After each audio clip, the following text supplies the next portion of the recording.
الرحمن الرحيم. يا أيها الذين آمنوا قاتلوا الذين يلونكم من الكفار وليجدوا فيكم غلظة واعلموا أن الله مع المتقين. صدق اللہ العظیم. اے ایمان والو، ان کافروں سے لڑو جو تمہارے نزدیک ہیں، اور چاہیے کہ وہ تم میں سختی اور قوت محسوس کرے، اور جان رکھو کہ اللہ پرہیزگاروں کے ساتھ ہے۔ بعض وقت آدمی دشمنوں میں گھرا ہوا ہوتا ہے۔ یہ ظاہر بات ہے کہ ایک ہی وقت میں چاروں طرف جنگ چھیڑنا دانش مندی نہیں ہے۔ اس لیے اس آیت میں مسلمانوں کو نصیحت فرمائی کہ جہاد میں بھی ایک طرح کی ترتیب کا لحاظ رکھنا چاہیے۔ پہلے اس دشمن سے نمٹنا چاہیے جو زیادہ قریب ہے، پھر دور والے کو دیکھنا چاہیے۔ حضرت صلی اللہ تعالی علیہ وسلم اور خلفائے راشدین نے بھی جہاد میں اسی طرح کی ترتیب کا لحاظ رکھا تھا۔ دوسری نصیحت یہ فرمائی کہ مسلمانوں کو چاہیے کہ وہ اپنے میں شدت اور قوت پیدا کریں اور اس کا مظاہرہ کریں، تاکہ دشمن اس کو حقیر اور کمزور نہ سمجھیں، بلکہ ان کی قوت اور شدت سے مرعوب ہو کر مقابلے کی ہمت نہ کریں۔ تیسری اہم نصیحت یہ فرمائی کہ مسلمان جہاد اور جنگ کے معاملے میں بھی پرہیزگاری کو اپنے ہاتھ سے نہ چھوڑے، اور اس بات پر یقین رکھیں کہ اگر وہ پرہیزگار ہے تو یقیناً اللہ تعالیٰ ان کی مدد فرمائے گا جو ہر وقت ان کے ساتھ ہے۔ یہ سورہ توبہ کا آخری رکوع ہے، جس کے آغاز میں اللہ تبارک و تعالی ایمان والوں کو چند باتوں کی تعلیم دے رہا ہے۔ ایک تو لڑنے کی تعلیم۔ ویسے اگر دیکھا جائے، حضرت امام احمد رحمۃ اللہ تعالی علیہ فرماتے ہیں کہ نماز کے بعد میرے لیے دین کے لیے جہاد کرنا ہی سب سے اہم ہے، لیکن وہیں پر حضرت امام اعظم ابو حنیفہ رحمۃ اللہ تعالی علیہ فرماتے ہیں کہ میرے نزدیک نماز کے بعد جو جہاد ہے وہ جہاد علم کا جہاد ہے۔ علم کا جہاد ہے، علم کو عام کرو، اتنا عام کرو کہ لوگ جاننے والے سمجھدار ہو جائیں، جاننے والے ہو جائیں، باشعور ہو جائیں، وہ اپنی زندگی کو بھی سلیقے سے گزارے، اور جب رب کی معرفت کو سمجھنے کا موقع آئے تو ان کا علم ان کی رہنمائی کرے۔ جہاں تک جہاد کا سوال ہے، میں اکثر کہتا ہوا آیا ہوں، لفظ جہاد جس کو آج لوگوں نے اسپیشلی طور پر، خاص طور پر میڈیا نے، اور وہ میڈیا جو ایک خاص طبقے سے ایک طرح کی دشمنی نبھانا چاہتا ہے یا دشمنی بنائے رکھنا چاہتا ہے، وہ اس بات کو کہتا ہے کہ جہاد سے مراد صرف تیر، تلوار، بم، ایٹم بم، بندوق، اس طرح کی جو ہے ہتھیاروں کے ساتھ جو لڑائی لڑی جاتی ہے اس کا نام جہاد ہے۔ نہیں، ہتھیاروں کے ساتھ لڑی جانے والی لڑائی کا نام بھی جہاد ہے، اور پھر کتابوں کے ساتھ آنکھوں میں تیل ڈال کر اپنے آپ کو جگا کر کے علم کو حاصل کرنا بھی جہاد ہے۔ حلال کمائی کمانے کے لیے بڑی بڑی بلڈنگوں میں اے سی کے سیٹوں پر بیٹھ کر کے کمانا بھی جہاد ہے۔ تو چورستے پر کھڑے ہو کر کے دھوپ میں، تپتی ہوئی دھوپ میں پسینہ بہا کر کے 10 روپے کمانا بھی جہاد ہے۔ حلال کی کمائی کمانا بھی جہاد ہے۔ جہاد ایک بڑا مفہوم ہے، ایک بڑا ٹائٹل ہے، جس کے اندر کئی طرح کے جو ہے کام سمو جاتے ہیں، مگر ہم اور آپ نے اپنی غرض و غایت کے لیے، نفرتوں کو پھیلانے کے لیے، ایک خاص قسم کے لوگوں کے تعلق سے لوگوں کے اندر زہر گھولنے کے لیے ہم نے جہاد کو سکیڑ کر کے رکھ دیا، کہہ دیا کہ بس یہ جہاد ہے۔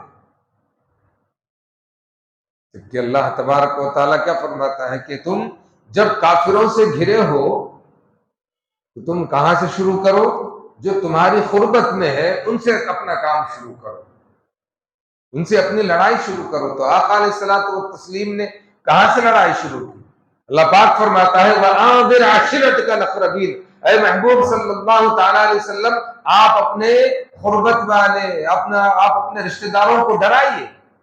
کس سے؟ جہنم کی آگ سے ڈرائیے. خدا کا خوف انہیں دلائیے، انہیں سمجھائیے.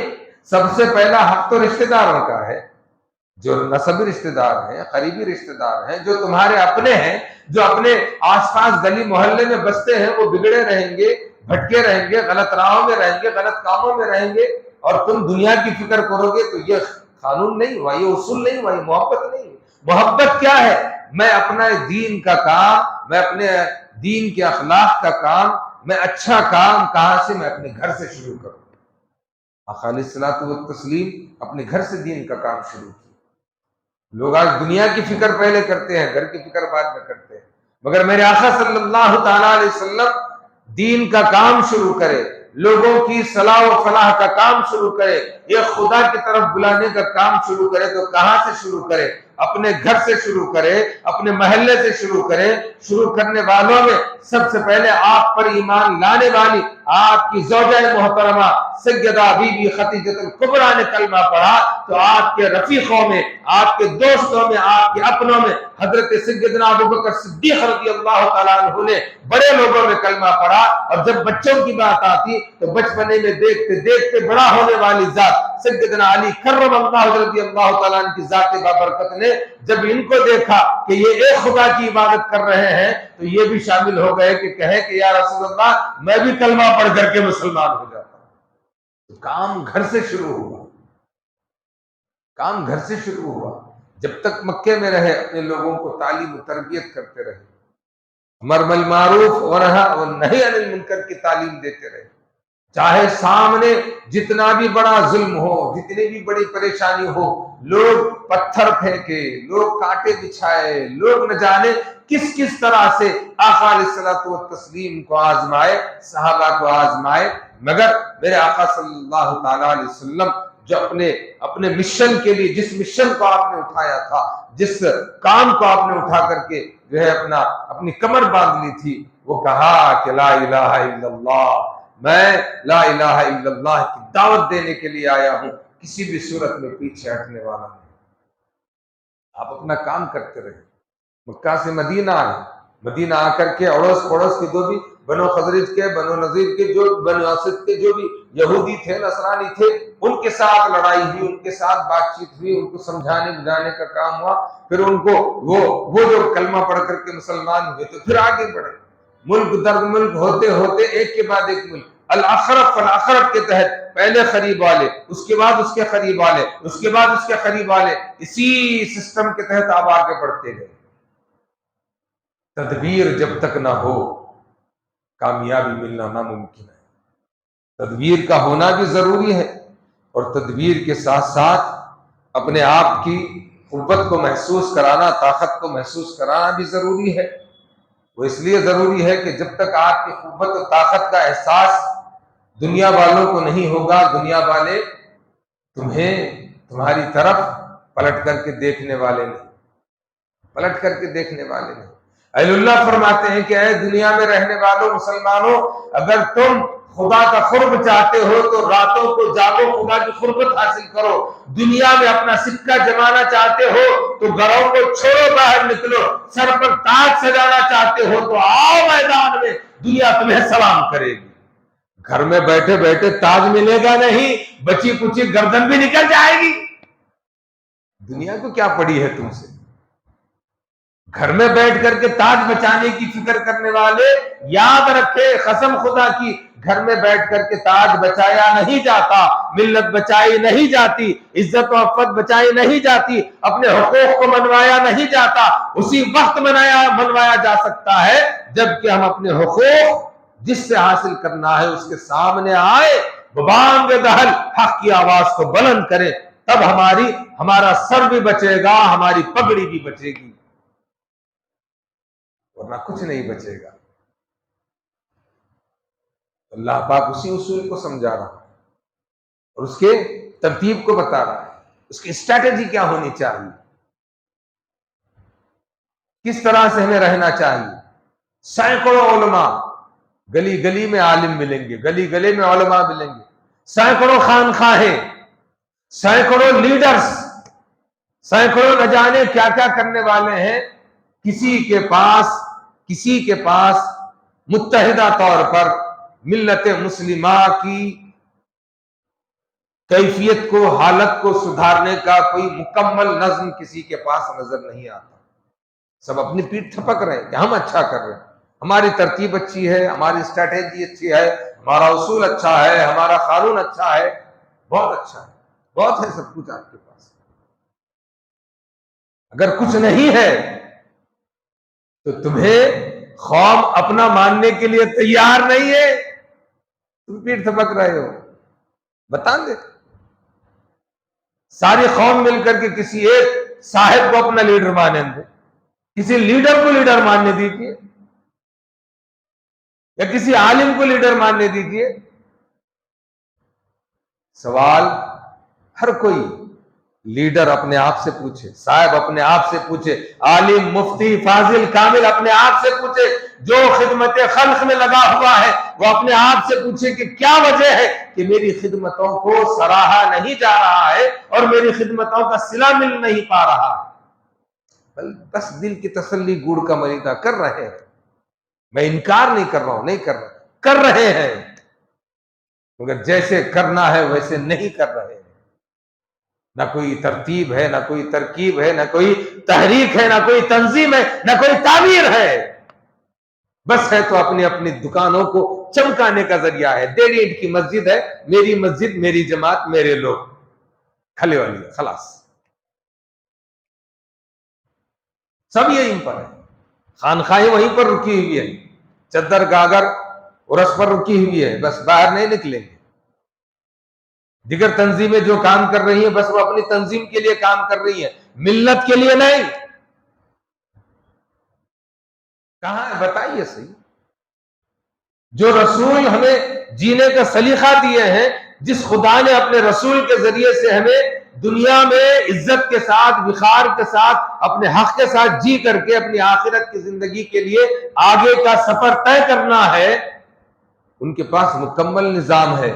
مگر اس مکمل نظام کو پہنچانے والے اگر نہیں پہنچا رہے ہیں تو قصور کس کا ہے؟ ذمہ دار کون ہے؟ قرآن تو بیان کر دیا کہ بھی ترتیب کیسی ہونی چاہیے، طریقہ کار کیا ہونا چاہیے، بیان کر دیا، سلیقہ بتا دیا، اور اس کی کھلی دلیل کیا ہے کہ آقا علیہ الصلوۃ والتسلیم نے اپنے حیات مبارکہ میں کر دکھایا.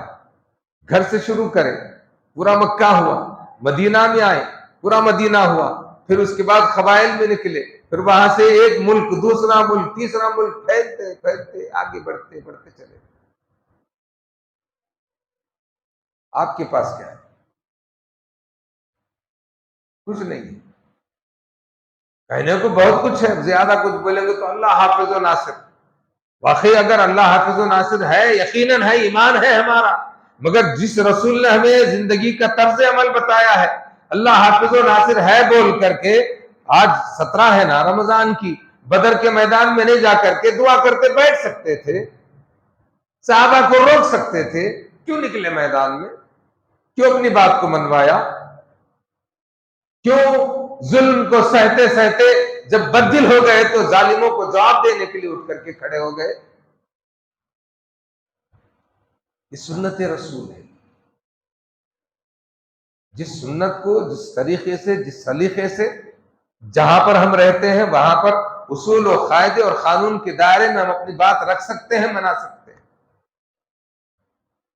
کسی کے کان پر جوں نہیں رہتی. بس سب جو ہے وہ کیا کہتے ہیں، پہلے گھوڑے تھے نا، گھوڑوں کو کنکپٹا باندھتے تھے، ادھر ادھر نہیں دیکھنا، سیدھا چلتے رہے. بس سب ایسے ہی چل رہے ہیں، سب ایسے ہی چل رہے ہیں. اس میں مجھے مت تلق کیجیے، میں بھی آپ کے ساتھ ہوں نا. سب ایسے ہی چل رہے ہیں، اپنی اپنی ایک ایک روٹ بنا لیے ہیں، بس وہ روٹ کے تحت چل رہے ہیں. ان کو پتہ تک نہیں لگ رہا ہے کہ آج جس ملک میں تم رہ رہے ہو اس ملک میں شجر ممنوعہ ہو چکے ہو. شجر ممنوعہ کی کیفیت تمہارے نام پر آ گئی ہے، تمہاری ذات پر آ گئی ہے، آج تمہیں کوئی منہ لگانا نہیں چاہتا ہے، استعمال کرنا چاہتا ہے۔ ایسی صورت میں کیا ہونا چاہیے؟ کیا ہمارے اخلاق ہونے چاہیے؟ کیا ہمارا کردار ہونا چاہیے؟ کیا ہمارے جینے کا ڈھنگ ہونا چاہیے؟ کیا اصول ہونے چاہیے؟ بس خوش ہو جائیں اپنے اپنے جگہ پر، میری جماعت اتنا کام کر رہی، تیری جماعت اتنا کام کر رہی، کرتے رہیے، رکنا تو ہے نہیں، کرتے رہیے، مگر میری اس گناہ گار کی باتوں پر کبھی غور بھی کیجیے، کبھی غور بھی کیجیے کہ جو کیا کرنا چاہیے ہم کیا کر رہے ہیں، کیا کر رہے ہیں۔ اور فکر کا مقام ان کے لیے بھی ہے جو خانخواہوں میں بیٹھے ہوئے ہیں، مسجدیں آپ کی نہیں بچ رہی ہے، سجدہ گاہیں نہیں بچ رہی ہے، تو وہ کیا خانخواہوں کو بچائیں، کیا خانخواہوں کو بچائیں۔ خانخواہی نظام تو دلوں کو زندہ کرنے کا ہے، آج دلوں کی زندہ کرنے والی بات دو شیطانوں کو مار نہیں سک رہے، دو شیطانوں کو مار نہیں سک رہے، رمضان کے روزے چھوڑ نہیں سک رہے، نفسانی خواہشات کو مار نہیں سک رہے۔ یہ دو کہاں تک بھی جا سکتے ہیں، بہت دور تک بھی جا سکتے ہیں۔ حالات کے تناظر میں اپنی بات رکھ رہا ہوں، کہاں ہے اتنی ساری خانقاہیں، کس کے پاس ہے؟ نہ باہر کا شیطان مر رہا، نہ اندر کا شیطان مر رہا، کس لیے بنا رکھی؟ خدا را اللہ اور اس کے رسول کے کلام پر جب ایمان ہے تو اسے غور سے، فکر سے، تدبر سے، تفکر کے ساتھ پڑھو، اس نیت سے پڑھو کہ یا اللہ ہمیں ہماری رہنمائی فرما، اور ہم اس کو سمجھ کر کے اپنی زندگی میں عمل پیرا ہونے کی، اور ساتھ میں ساری دنیا کو پیغام انسانیت کام کرنے کی توفیق عطا فرما۔ اس نیت کے ساتھ پڑھیے، اس لیے کہ جو اللہ پاک فرماتا ہے کہ ایک تو تمہیں اپنے قربت والوں سے ہی کام کو شروع کرنا ہے، پھر اس کے بعد اس کو الاقرب فالاقرب کے تحت آگے بڑھاتے جانا ہے، اور تمہاری جو ہے کیا کہتے ہیں تم میں سختی و قوت جو ہے باضابطہ طور پر دشمنوں کے ساتھ جب بات کرے یا پھر جو ہے ان کے ساتھ ڈائلاگ ڈلیوری ہو، کسی بھی طرح کا معاملہ ہو، تو تمہاری قوت میں تمہاری آواز میں قوت ہونی چاہیے، تمہارے اتحاد میں طاقت ہونی چاہیے، تمہارے اندر ایک جوش و جذبہ و جنون ہونا چاہیے، اور اس جنون کو قائم رکھنا ہے۔ کیسے قائم رکھنا ہے؟ کہ وہ جان رکھو کہ اللہ پرہیزگاروں کے ساتھ ہے، وَاعْلَمُوا ان اللہ مع المتقین۔ سب کچھ ہو، جوش ہو، جذبہ ہو، جنون ہو، محبت ہو، عقیدت ہو، خدمت ہو، سب کچھ ہو، کس کے لیے؟ اللہ کی رضا کے لیے۔ اور جب اللہ کی رضا کے لیے جب کام کرتے ہو تو کسی پر بھی نہ ظلم ہوگا، نہ جبر ہوگا، جو کچھ بھی ہوگا اللہ کی رضا کے لیے ہوگا۔ تو اللہ پاک ایمان والوں کو خطاب کر کے فرمایا کہ تمہارے اپنے قریب میں رہنے والوں کے ساتھ سے دین کا کام شروع کرو۔ ایک قریب تو رہنے والے محلے والے ہیں، دوسرا قریب میرا اپنا نفس ہے۔ اس نفس کے اندر دو بیماریاں ہیں، وہ دو بیماریاں کیا ہے؟ جو پوری طریقے سے میری ساری تقویٰ طہارت کو لوٹ لیتا ہے، برباد کر دیتا ہے۔ ایک ہے طعام کی شہوت اور دوسری ہے نفسانی شہوت۔ ایک ہے بھوک، ایک ہے پیٹ کی بھوک اور دوسری ہے فرج کی بھوک، نفس کی بھوک۔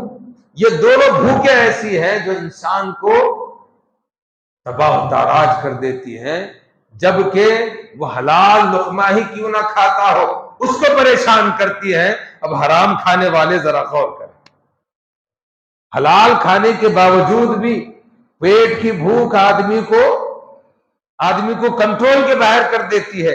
ایسے ہی خواہشات نفسانی کی بھوک بھی ہے، جب وہ لگتی ہے تو جو ہے خواہشات نفسانی عقل کو اندھا کر دیتی ہے، عقل کو اندھا کر دیتی ہے۔ کب؟ جب کہ حلال رزق ہو تو تب بھی یہ ممکن ہو سکتا ہے۔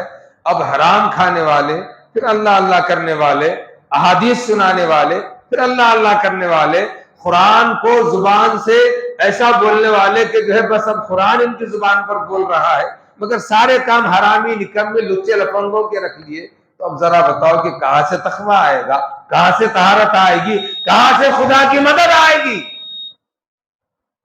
اگر اس کے طلبگار ہو، آج بھی مدد تیار ہے اپنے محبوب بندوں کی گہار سننے کے لیے، ان کے کام آنے کے لیے۔ شرط کیا ہے؟ نہ ہمارا بدن پاک ضرور ہے، نہ زبان پاک ہے، نہ دل پاک ہے، اس کو پاک کرنے کی ضرورت ہے۔ یہ پاک ہو گیا تو پھر بولی میں طاقت بھی آئے گی، لوگ بھی سنیں گے اور ان کی اصلاح بھی ہوگی۔ اللہ